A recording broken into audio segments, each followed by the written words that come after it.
Hello, and welcome to our webinar today. My name is Bryan, Sales Engineer with Hitachi ID. Today I will be presenting why we believe an automation-first approach to identity and access management is the correct one. The runtime for this presentation is just shy of 20 minutes, so with that, we will dive in. Back in March of 2020, we got hit with this thing called COVID. Many organizations scrambled to adjust, and we had a sneaking suspicion that they might not be doing so well with it. For that reason, we conducted a survey in May to 100 CIOs asking them that very question, how are you doing? Not too surprisingly, 95% of the respondents said they weren't doing well at all. The next month, we looked around and it seemed like maybe the economy was starting to get its legs back, the aftershocks were settling down, and we wanted to know the answer to this question. In 2019, you made plans for 2020. Those all went out the window, and you made new plans. So what are you going to do? Are you going to stay the course with your new plans, or are you going to go back to your pre-COVID plans when the dust settles? Again, not too surprisingly, overwhelmingly, the majority of respondents said, we're going to stay the new course, and we're going to focus on cybersecurity and remote enablement. And there's a lot of really interesting observations you can take away from this data, but one of the things it told us is that organizations are aspiring toward a greater level of operational maturity. Of course, we believe that an identity and access management approach that is an automation-first approach is critical to doing so. We're not alone. Industry analysts are saying that the automation of joiner, mover, leaver process is absolutely critical. This is not just an efficiency thing, but it's also a security matter. It's not okay for an employee to leave an organization resulting in orphan and dormant accounts with possibly active entitlements in hand. It's a big picture. The industry is going that direction, right? So there's a recognition in the industry that intelligent automation is the way of the future, and over the next 2 years, those kinds of solutions are expected to grow by 35%.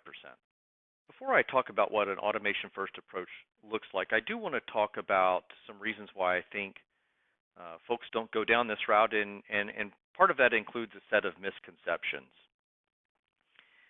Some organizations think that they're just so different, so unique than other organizations that they can't possibly use the same process as others. And I think what this is in some cases, it's a lack of introspection. In other words, if I really boil down an organization, there's some commonalities. For example, you've got to be monitoring a system of record. If you're not, you're probably not paying your employees, and at that point, you have a dysfunctional organization.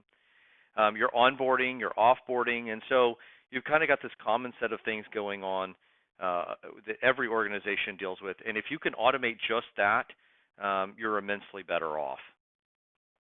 This next one, it's really interesting because 15 or 20 years ago, I probably would have it might have been acceptable to say that. It's just not the case today. We can't expect employees to use another software tool. My father-in-law, he's over 80, and you will catch him on his smartphone all the time, downloading new apps. You know, we don't call it software, but that's effectively what he's doing. He's learning and engaging with new software all the time. So I think this is a bit of a distraction tactic, a resistance tactic to just try not to absorb another piece of software. We must clean up entitlements first. I like this one because it has the appearance of being legitimate, but I think when you really get into it, it just doesn't hold water. It's true, applications directory are full of dirty data, but the reality is, even if you're not automating, you're doing it today. Somehow you're working around this dirty data. And what I would tell you is, let an automation-first approach actually help you uncover that dirty data and correct it. There's a misconception that roles need to be defined first. Roles are great, but they're really better suited for large communities of users. A colleague of mine once went into an organization to help them with their strategy for this. And I kid you not, he said they actually wound up with more roles defined than employees. And so while that's a bit hyperbolic but true, it can show you how you can sort of get caught down in the paralysis by analysis mentality that comes with this. And so I would say use roles discreetly, let an automation first approach and the data drive you to defining roles. If you can do birthright access on day one, 80-20 rule and all, you're doing really great out the gate. Worry about roles later. Here's one. We need to use our ITSM for access requests. So I would never condone replacing ITSM with an identity and access management solution. They're actually complementary. ITSM is a great place to have secondary logging to fulfill other kinds of requests, but an ITSM system doesn't have insight into existing entitlements. It also doesn't have the privacy controls that you really want when you're doing access requests and entitlement enablement. And so, for those reasons, they're not mutually exclusive, and I would never advocate for getting rid of your ITSM. One of the other reasons I think that many organizations don't pursue an automation-first approach to identity access management is because it's challenging. And I'm not really talking about challenging to the organization itself, but almost the solution itself. It's difficult to get these things right. For example, let's talk about system of record for a minute. It sounds pretty straightforward. Oh, okay, I'm going to monitor system of record. I'm going to respond to business events, but there's a lot of idiosyncrasies to that. For example, how many system of records do you have? Employees, contractors? Higher education often has three, students, faculty, alumni. And then, of course, as I mentioned briefly, there's dirty data. How reliable, how accurate are these systems, and how do you gracefully handle inconsistencies? Of course, there's a lot of moving parts in the joiner, mover, leaver process, the user life cycle. I'll make one illustration here through an example. Say, for example, Sally leaves the organization. She does so on a good note. She gets married, as is customary in a lot of cultures. She changes her name. A few years later down the road, she decides to come back to the organization. That's all well and good, but what if she had not left on decent terms? What if she had been urgently terminated for something that was inappropriate? Well, it's challenging to recognize that this person has a different name, yet they are the same person that was fired years ago, and you don't want to bring them in. So can the solution set figure out that complex situation and actually block the user from rejoining the organization when they shouldn't be allowed to? Access controls are super important. I talked about this slightly with regards to ITSM. But you really need to have good privacy controls and some good. Think about it this way: probably the worst thing, possible thing that could happen if you're, got an ITSM system in place is you log in the morning, and lo and behold, you see a ticket there where your colleague is going to be let go in 2 weeks, or worse yet, it's you, right? And so there's just some things that relationships that aren't easily modeled in ITSM. That can be quite embarrassing if it's not handled right. And so ITSM is often not suited for that when identity and access management with good automation is. And lastly, for all the things that you can't automate, you need to be able to gracefully invite the human element into it. So when you can't predict what they need, well, do you provide a convenient way for the end user to get the entitlements they need? So, and do you get those routed, intelligently to who they should be? A lot of times, there's a tendency to route this stuff to IT or the help desk, and while they can probably pull the lever, I'm not so sure it makes the most sense. I think in a lot of cases, the manager or the stakeholder of a project should be the right one to make those approvals, and so you need to be able to handle human requesters, and you'll be able to do it in sort of an elegant fashion. So what does intelligent automation look like? Well, at a high level, it's basically the ability to consume these business events, these things that happen to employees in an organization during their tenure, and funnel them over to a workflow request engine with the anticipation of garnering approvals for those access requests. but along the way, subjecting them to the proper policies and controls.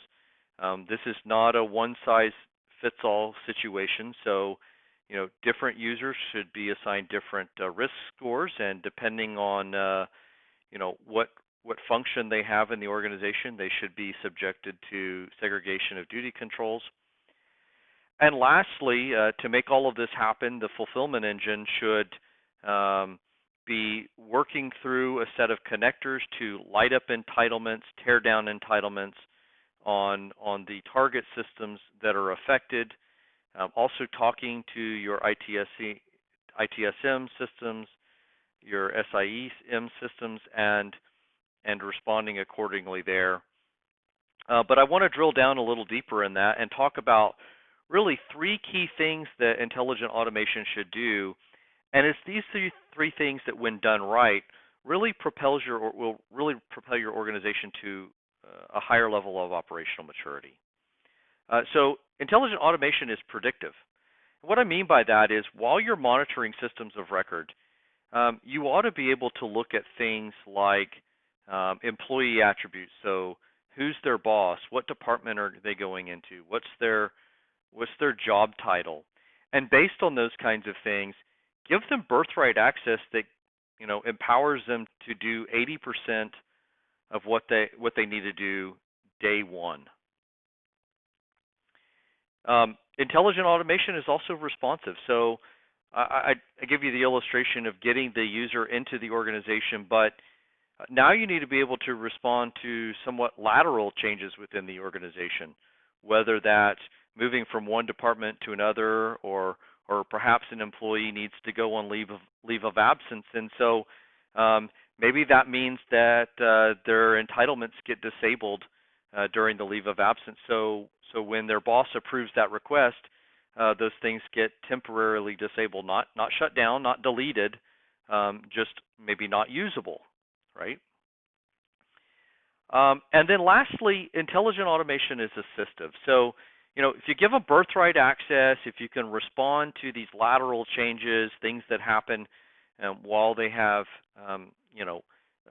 tenure in the organization, there's still other things that can't necessarily be done with 100% automation, but automation can come alongside and make manual processes better. Let me give you a few illustrations. I hear this all the time. Bob should be able to do what Jane does. In other words, he knows he needs to be able to access this particular network share or file, but he can't. So a lot of times the solution to that is, well, make Billy look like Jane. The problem is, if Jane's been around a really long time and she's garnered some additional entitlements that's not normal for someone to have, well, in that process, I've just given Billy a whole bunch of elevated entitlements that he probably shouldn't have. And so the right solution here is maybe to allow a manager to compare users, entitlement by entitlement. Allow them to have tools to identify outliers, right? So, if he's looking at Jane, well, why does Jane have these kinds of entitlements that are so unique across her peer group? And then, of course, generate actionable reports. And by that I mean, it's great that if you can generate a report that identifies, orphan and dormant accounts, for example, but you should be able to feed that back into your workflow engine for automation to happen once again. Perhaps today you've heard something that's really resonated with you, and you're thinking, our organization really should pursue an automation-first approach to identity and access management. I will leave you with a word of caution. Identity access management budgets are shrinking. It might be tempting to go find an open source project and deploy it, but these come with a cost. They are often not shovel ready, which means that you will have to invest in human manpower to get these things off the ground with integration and wiring them up. And if you do go pursue an off-the-shelf solution, be careful who you select. 10 to 15% of vendors are expected to go out of business in the next 2 to 3 years. With that, I want to remind you who we are. We are Hitachi ID. We're part of the Hitachi Limited family, and that means we are 300,000 people strong, and we are spread across just about every vertical that you can think of. This does conclude our presentation today. I want to thank you for your time. If you have additional questions about how you can use identity and access management to grow your operational maturity, I'd encourage you to reach out to us. We'd be happy to have a conversation with you. Share this material with your colleagues, and of course, we would love to share a demo with you and show you how our solution works.